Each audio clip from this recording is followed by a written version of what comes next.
All right. So what you guys don't realize is this is take three.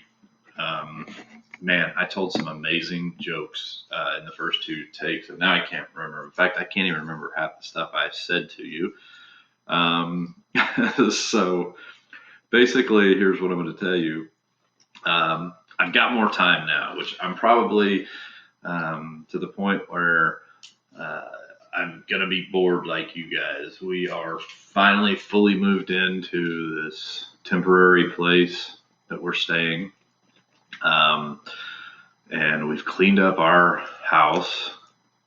And we tomorrow, April 2nd, we will basically end up uh, doing the signing the closing on our old house. So kind of settled in here finally and ready to go. So I learned how to use Screencastify. This is my first one for sociology, and it's 7:30 in the morning. So I don't know why I keep getting up earlier and earlier every single day. It's not like I sleep more and more in. So we're gonna. I had you guys read one page in your textbook about types of social interaction. That was exchange and competition and conflict. And this is how we're socially interacting. Kayla wants to do a Zoom meeting. I will try to figure that out. And if we do a Zoom meeting with the class, look, I want you to explain. I want to explain to you guys what I want from you guys in this class. I want you to learn something. I don't care about your grades. I don't care about points and stuff like that. Guys, we're going to talk about a section. I'm going to give you a graphic organizer. They're pretty simple. I doubt we take a test.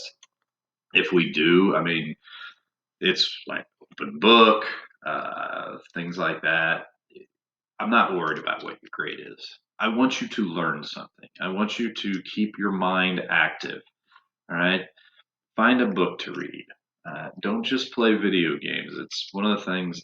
I'm not saying don't play video games, but don't just play video games. I mean, interaction amongst your family, playing board games and stuff like that. That's awesome. Um, but playing shoots and ladders, you're not stimulating your brain a whole heck of a lot. Um, but so this is our type of interaction, and to tell you the truth, this is what I put in front of me every day when I talk to you. It's the seating chart. Okay, I like to see you guys, and let's see. I'm gonna do a PowerPoint. So Eric, you're gonna be able to do some corrections. Uh, Hello, Walker. How are you? Courtney. Hope things are going well. I'm hitting my back of the row people, but right now you're up in the front row. Paige, good to see you. Hello, I don't see you. Brent, Andrea, how are you? By the way, a couple of you guys sent in your top tens on movies. Um, Again, those are movies that you're stuck on a desert island and you can only take 10 movies. Those were the movies that I would take. It doesn't always mean they're my favorites, although a lot of those are my favorites. We might have a comedy top 10, although I'm working on mine. By the way, my top 10 that I said, I made that up in 5 minutes. My brother is just freaking out. He spent the entire day yesterday trying to come up with his top 10, and he still hasn't whittled it down to 10. I like he won't go down to 10, and I spent like maybe 5 or 10 minutes making that up. Now I did go through and try to make up a list for comedy movies. I'm gonna put out a top 10 comedy movies. I've got 25. I gotta whittle that down, and it is hard. And I'm sure some of you guys are having a difficult time. I may edit uh, my list that I put out, my desert island list. Somebody mentioned Rocky. Yeah, Rocky 2 is my favorite. Rocky 1 was great, don't get me wrong. Rocky 3, yeah, it was okay. Rocky 4, I mean, that was a worldwide thing. That ended the Cold War. Basically destroyed communism. Rocky destroyed communism. Rocky 5, Worst movie ever. I don't even count that as one of the Rockies. All right.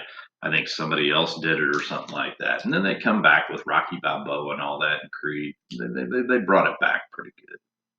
But anyway, I digress again. Um, so Blake, hello. Nicola, hello. Gracie, Cameron, hello. Chase, good morning. Lauren, keep working, Lauren. And hello, Ollie. All right, so here's the deal. We're going to talk about types of social interaction, which is, like I said, very interesting in how we go about things. First of all, the first type of social interaction is exchange. And I've said this 3 times already, so to you, this is the first time. But for me, I'm like, it stabilizes the social structure and promotes change.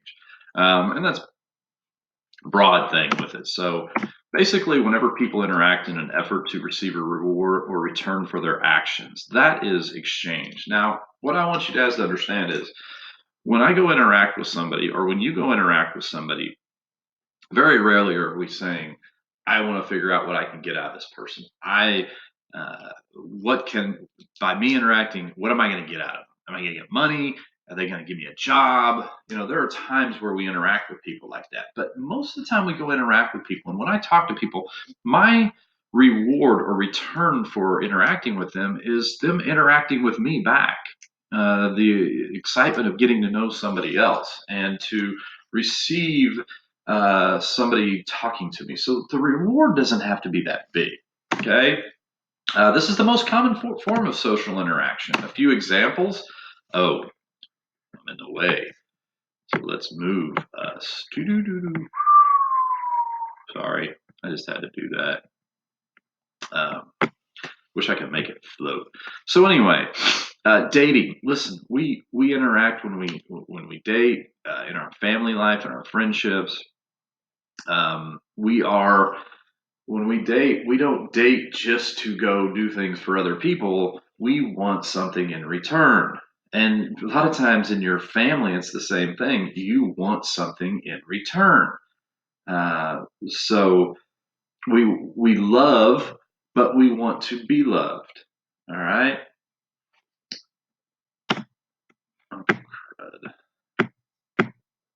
So one of the things that comes about with exchange is reciprocity.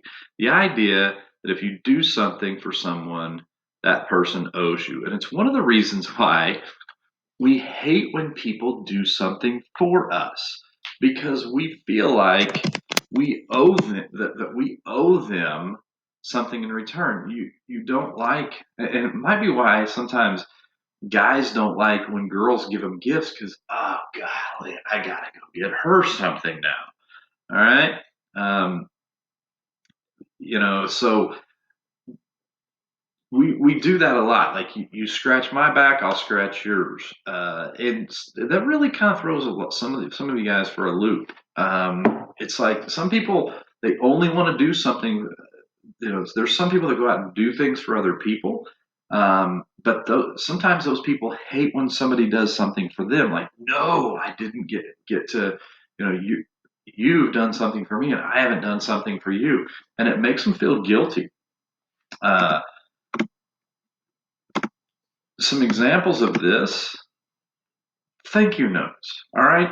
Now, I don't know how graduation is going to go for you guys. You're going to send out, oh man, hey, if there's no graduation ceremony, nobody has to give you a gift. Sorry. No, April Fools. How's that? But look, somebody gives you money or somebody helps you out. You send them a thank you note. Thank you notes go a long, long way. And none of us do enough thank you notes. I talk about it a lot. Man, there's 500 people I should send thank you notes to. Matter of fact, in this amount of time we have, I should send them out. I'm living like within walking distance of a post office, so I should send thank you notes. For example, one of the things that happened at my house, my old house, is had to fix up uh, my house to where these people wanted. There were some things that were wrong, and my father-in-law came and basically did like 3 days of work, and we paid him, but he also came and did it. I'm sure we underpaid him. It would have cost us more money if we'd had some professional come do it. Just the fact that he came and did that, I need to send him a thank you note. I'm gonna I'm gonna do that. You guys should email me and remind me.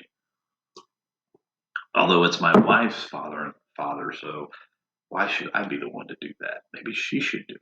But anyway, I need to do it too. We should maybe do it together. Now that's a relationship. Um, anyway, but if I go and work for someone, I expect them to pay me. I do this, my job here. I expect to get paid. I don't necessarily do this for free. All right. I know you don't pay me, but same thing in your job that you do. You don't do it for free. You expect to get paid. The exchange theory is a belief that people are motivated by self-interest and interaction, and we want rewards. All right, we want rewards, um, and we repeat behavior with these rewards. So, you know, your parents make you send thank you notes. We go. Uh, we like to be the reward might be to be loved, to be cared for, to have somebody have interest in it. Um, Here's the thing I want to tell you. Think of life as like a savings account. Okay. Every time, man, I got the sun shining in here. It's killing me. Yeah, every time, now I look like I've got the sun beaming out my head. Sorry. Um, every time you do something for someone or nice to somebody, think of it like a bank, a savings account, and you put in a deposit. All right, every good thing you do for somebody, it's a deposit for that person. All right, and the more deposits that you make, the more you build up this bank account. Now, sometimes you got to take out a withdrawal. All right. Sometimes you have to ask a favor, or you're going to do something that's going to upset that person. All right. If we were in school, I try to be nice all the time and everything, but man, sometimes I put my foot in my mouth, and I have said things to students that that have upset them, and I've had to go and basically apologize and things like that. And when I'm apologizing, I'm taking a withdrawal out of my bank account. All right. I hope that all the things that I put into the relationship with that person, a student, a teacher, uh, uh, or a friend, my wife, my kids, that all those good things that I've done have been deposits. And when I need a withdrawal, I have a bad day, I need forgiveness. Okay. And so think of life like that. Every time you do something good and you want to build up a big old bank account, you don't even necessarily want to have to withdraw, but sometimes you have to. Okay.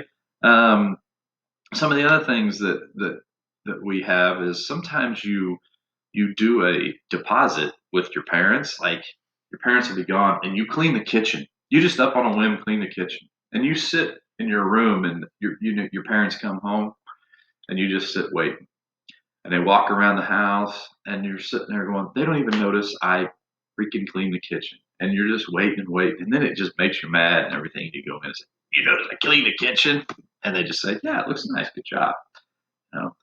You're supposed to do things like that. That's probably what they say. Um,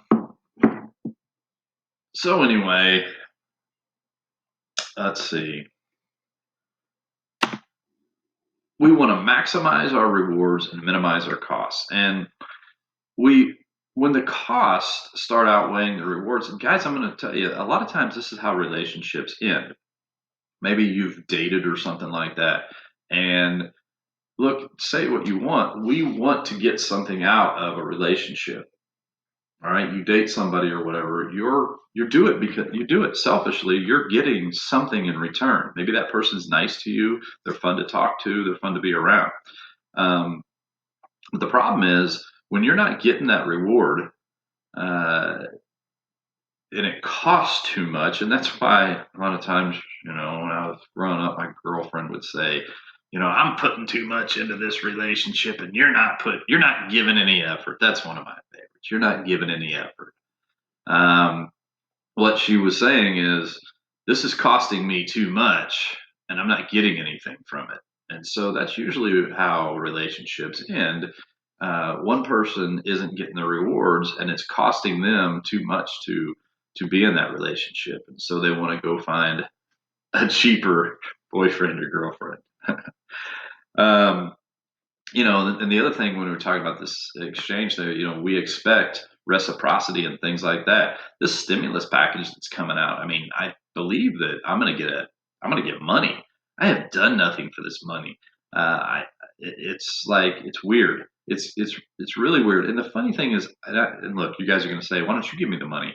I don't necessarily need the money. Although my wife, she wants to stimulate the economy. She's already like online with Nebraska Furniture Mart and stuff like that to spend that stimulus check that's going to come.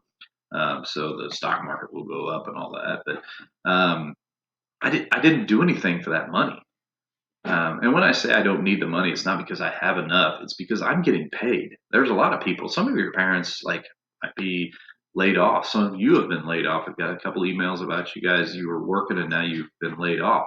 And those are the people that need the money. I'm still getting paid, which is a good thing. I'm lucky. There's a lot of people out there that aren't lucky. I'm very lucky to have this opportunity. That's why I feel like I need to keep working and doing this stuff. All right, so the next theory that we'll talk about is competition and conflict. Okay, competition. Whoa, I gotta move myself. You better move yourself to the moment, the moon. You better never let it go. Opportunity comes once in a lifetime. Sorry. This is when two or more people oppose each other to achieve a goal that only one can reach. This is extremely common in Western societies. That's basically, well, I think capitalism, democracy. I mean, uh, there's companies out there all the time that are competing against each other, and they're trying to get money and be the top dog. Okay, and that's a lot of the interactions that we do. We have competition in football and basketball and sports and stuff like that. And the funny thing is, as long as the rules are followed, it's good. Competition is a good thing. You think about a basketball game, like the one person everybody's screaming and yelling at in a basketball game is the person who makes sure everybody is following the rules, and that's the referee. Everybody yells at the referee, and because you have to follow the rules, and you're screwing our team, and all that stuff. Um, some of y'all's parents are probably up in the stands screaming and yelling. Hey, come here. But competition does cause stress because you can lose. This is Lucy, and nobody wants to lose. All right. So, and there you go. There's a beautiful thing when we talk about team. Conflict is the deliberate attempt to control a person by force or harm. Okay.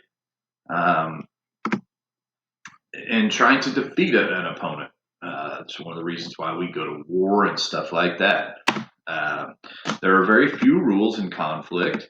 From ignoring somebody, if you have a conflict with somebody, you might ignore them or not talk to them or something like that, to literally killing someone, like in war or that nature. Sometimes a conflict starts out as competition. Okay, sometimes it starts out as a competition. And sometimes, we have conflict, um, ignoring each other and getting upset. Trust me, try to move. You're gonna have you're gonna have conflict, even competition. Sometimes to see who can work harder. Sometimes that motivates you. If somebody's working harder than you to get something done, sometimes that motivates you to do more and more. Okay. All right. George Simmel's four sources of conflict and are wars, disagreements within groups, legal disputes, and clashes over ideology, things like religion and politics and stuff like that. Um, but the thing is, conflict can lead to social change. It's one of the reasons why we fight wars. The civil rights movement was a conflict, but it led to social change. It's not always like, oh no, these people are having a conflict. Well, sometimes the conflict creates change. People begin to understand why the conflict was there. All right. And so I just wanted you guys to go over those two. I would like you to read the next two. I don't even know what pages it's on. I can look. Let me see. I think I have it up here. I do. Here, I can even show you. I want you to read about cooperation and accommodation, um, which is going to basically finish off the section. So, for your homework, I'd like you to read about cooperation, accommodation, and then I'll try to talk to you guys maybe tomorrow about this. I'm practicing my Screencastify. So, anyway, until tomorrow, I'll also try to come up with a top 10 of comedy movies uh, sometime today. So, guys, have a great day. Again, that's all you gotta read. What, about a page and a half? All right, come on, you can do it.